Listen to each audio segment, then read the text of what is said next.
Hello everyone.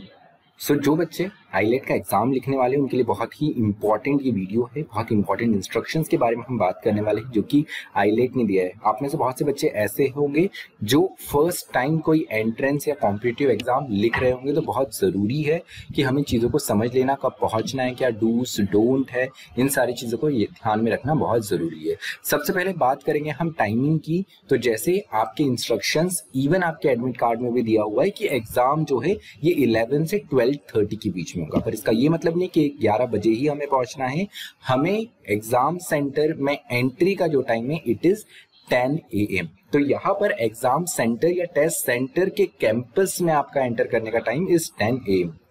इसके बाद में कोविड प्रोटोकॉल जो है उससे रिलेटेड आपकी स्कैनिंग, आपका टेम्परेचर चेक वगैरह वो लोग करेंगे, और उसके बाद में अगले आधे घंटे में दैट इज 10:30 को जो आपका एग्जामिनेशन हॉल होगा या रूम होगा उसमें एंट्री स्टार्ट हो जाएगी। और ठीक उसके 15 मिनट बाद 10:45 को आपको OMR शीट और क्वेश्चन पेपर का जो सील्ड एनवेलप है वो डिस्ट्रीब्यूट होगा, और 11 AM को आपका एंट्रेंस टेस्ट जो है एक लॉन्ग बेल के साथ में स्टार्ट होगा।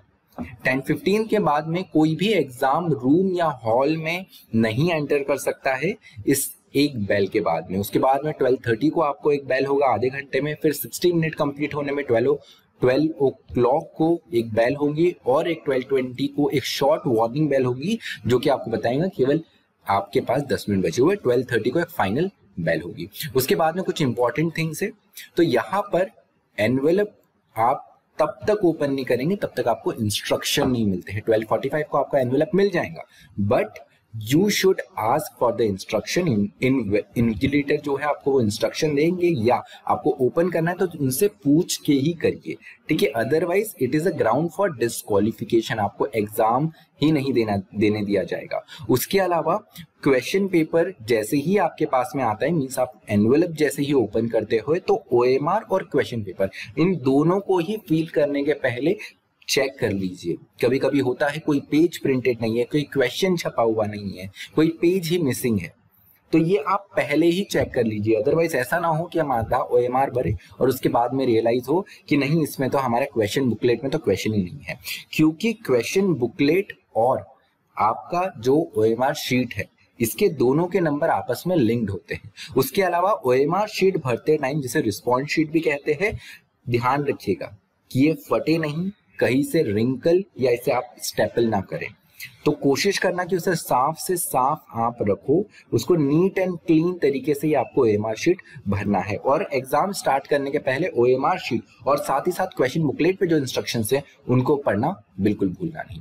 उसके अलावा 5 things that must carry for this particular examination. तो आपको OMR शीट में जो रिस्पॉन्स भरने हैं ये ब्लू या ब्लैक बॉल पॉइंट पेन से भरने, पेंसिल से नहीं भरने, पेन से भरने। पेन भी कौन सा? बॉल पॉइंट पेन, ठीक है। जेल पेन, फाउंटेन पेन, ये सारे अलाउड नहीं है। अगर आप भरते हो तो आपका OMR शीट चेक नहीं किया जाएगा। उसके साथ में admit card, I will advise कि 2 कॉपी एडमिट कार्ड की जरूर अपने साथ में रख लीजिए। उसके अलावा वैलिड फोटो ID कार्ड रखना है। वैलिड फोटो ID कार्ड में क्या क्या आता है? आधार कार्ड, पैन कार्ड, अगर आपके पास में पासपोर्ट है तो that will also serve the purpose, या ड्राइविंग लाइसेंस, ठीक है। आप सबके पास में आधार कार्ड होगा, एडवाइजेबल है कि आधार कार्ड ही कैरी करें। उसके साथ में फोटोग्राफ भी कंपलसरी कैरी करना है। एडवाइजेबल है कि कम से कम 2 कलर फोटोग्राफ्स अपने साथ में आप कैरी करिए। वाटर बॉटल आप पानी ले जा सकते हैं, बट पानी जो है ये एक ट्रांसपेरेंट बॉटल में ले जाना है आपको। कलर्ड या ओपेक बॉटल जो है, स्टील की बॉटल, ये सब वहां नहीं चलेंगे। ट्रांसपेरेंट बॉटल होनी चाहिए जिसके आर पार देखा जा सके। उसके अलावा फेस मास्क रखना है। फेस मास्क रखना ही नहीं, वहां आपको पहन के एग्जाम देना है। एडवाइजेबल है कम से कम 2 फेस मास्क साथ में रखिए, और उसके साथ में हैंड सैनिटाइजर भी रखना है। हैंड सैनिटाइजर 50 ml तक आपको अपने पास में रखना है। अब यहाँ पर हैंड सैनिटाइजर की बात करूँ तो बड़े सावधानी से यूज करना, OMR शीट पे ये गिरना नहीं चाहिए। उसके अलावा कौन से थिंग्स है जो परमिटेड नहीं है? कम्युनिकेशन डिवाइसेस और इलेक्ट्रॉनिक डिवाइसेस जैसे cell phone, pager, digital watch. आजकल हम देखते हैं कि डिजिटल वॉच बहुत ज्यादा लोग यूज करते हैं, पर ये डिजिटल वॉच अलाउड नहीं है। कोशिश करना कि जो क्लासिकल वॉच अगर हो तो दैट इज बेटर, ठीक है। अदरवाइज आपको वैसे भी टाइम एंड अगेन वहां पे आपको बताया जाएगा हर आधे आधे घंटे में टाइम होते होते। ठीक है। हेडफोन ईयरफोन नहीं रखना है। आप बोल रहे हो कि फोन नहीं ईयरफोन रख लेते, वैसा भी नहीं चलेगा। It is a ground for disqualification. Calculator नहीं रखना है, उसके अलावा और भी कोई दूसरा इलेक्ट्रॉनिक या अदर गैजेट आपको अपने पास में नहीं रखना है। ओएमआर शीट जब आप भरते हो तो रोल नंबर या आपका नेम दिया जाएगा। तो जैसे आपका रोल नंबर 9876543210 है, तो यहाँ पर पर्टिकुलर नंबर्स लिखे रहेंगे। तो पहले में आपका जैसे 9 है तो यहाँ पे आपको 9 भरना है। ठीक है। एक और चीज, ओएमआर आप जब भी भरते हो, फॉर एग्जांपल ऐसे आपको डिजिट्स भरने हैं, तो आई विल एडवाइज कि ये लास्ट से शुरू करो। जैसे आपका रोल नंबर जो है 210, तो यहाँ पे 0, 1 और 2 इस तरीके से भरिए इसे। और जैसे ये यहाँ पर 0 है तो सबसे पहले 0 को सर्कल करना है, 1 है तो 1 को सर्कल करना है, 2 है तो इस लाइन में 2 को सर्कल करना है। अगर नेम हो वैसा तो आप, जैसा आपका नाम है अमित सिंह, तो ब्लॉक लेटर में लिखिए, कैपिटल लेटर में अमित, देन एक स्पेस छोड़िए, फिर लिखिए सिंह। ठीक है। प्रॉपरली सर्कल्ड रहना चाहिए आपका आंसर। ठीक है। ओएमआर शीट में जब भी फॉर एग्जांपल कोई क्वेश्चन है, उसका ऑप्शन है यहाँ पर सी, तो आपको सी को ऐसा कंप्लीट डार्क यहाँ पे सर्कल करना है, जिस तरीके से यहाँ पे बताया। आधा अधूरा होगा तो उसे इवेल्युएट नहीं किया जाएगा। ऐसे यहाँ पे हमें अतरंगी बॉक्स वगैरह भी नहीं बनाने, जो सर्कल है सर्कल को फिल करना है। उसके ऊपर एक और सर्कल मारा, रॉन्ग मेथड। सिर्फ टिक राइट मारा, वो भी चेक नहीं होगा। क्रॉस किया, नहीं चेक होगा। आपको डार्क करना है सर्कल को। उसके साथ में कभी कभी ओएमआर शीट भरते भरते ये होता है कि गलती से गलत मार्क हो जाता है, फिर आप उस पर ऐसा रॉन्ग करके दूसरी जगह मार्क करते हैं। आपको बता दूं कि अगर आप ऐसे करोगे तो इसे रॉन्ग आंसर कंसीडर होगा। रॉन्ग आंसर कंसीडर होगा तो आपका माइनस मार्किंग होगा। तो कोशिश करना, जो भी सर्कल कर रहे हो तो ध्यान से करना। गलत जगह हो गया, आपका रॉन्ग आंसर कंसीडर होगा। अगर आप 2 जगह ऐसा सर्कल करके फिर आप उसको क्रॉस करके फिर दूसरा भर देते हो तो this will not be evaluated. उसके साथ में और कुछ थिंग्स रिमेंबर हमको करनी है कि किसी की हेल्प नहीं करनी है एग्जाम की ड्यूरिंग।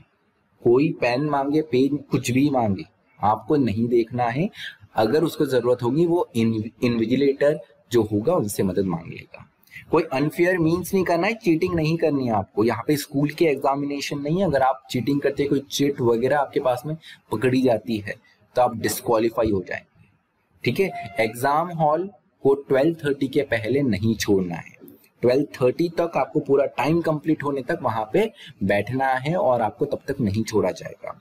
उसके अलावा ओएमआर में अगर कोई ब्लैंक छूट जाता है या गलती हो जाती है, ठीक है, तो आपको न्यू ओएमआर नहीं दी जाएंगी। ये इन्विजिलेटर का डिस्क्रिप्शन होगा। तो बड़े ध्यान से ओएमआर भरना है। उस पर सैनिटाइजर बिल्कुल मत गिराना, उसको फटना नहीं चाहिए। बड़े नीट एंड क्लीन अच्छे से उसे भरना है टाइम लेकर।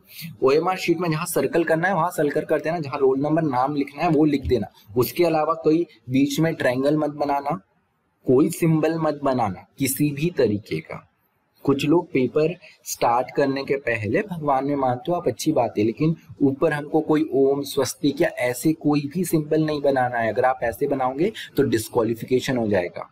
इसे स्पेशल सिंबल या मार्क के जैसे कंसीडर करते हैं, तो ये बिल्कुल नहीं करना है। और उसके अलावा रफ वर्क जो है ये बुकलेट के लास्ट में ही करना है। ठीक है। एक्स्ट्रा पेपर आपको प्रोवाइड नहीं करेंगे। तो स्टार्टिंग से जितना बुकलेट में रफ वर्क के लिए लास्ट में एक पेज होगा, केवल उतना ही आपको रफ पेज के लिए प्रोवाइडेड है। क्लोथिंग से रिलेटेड भी कुछ इंपॉर्टेंट थिंग्स है। अवॉइड करना शूज पहन के जाना, क्योंकि शूज पहन के आपकी चेकिंग कर सकते हैं, उसमें आपका टाइम वेस्ट हो जाएगा।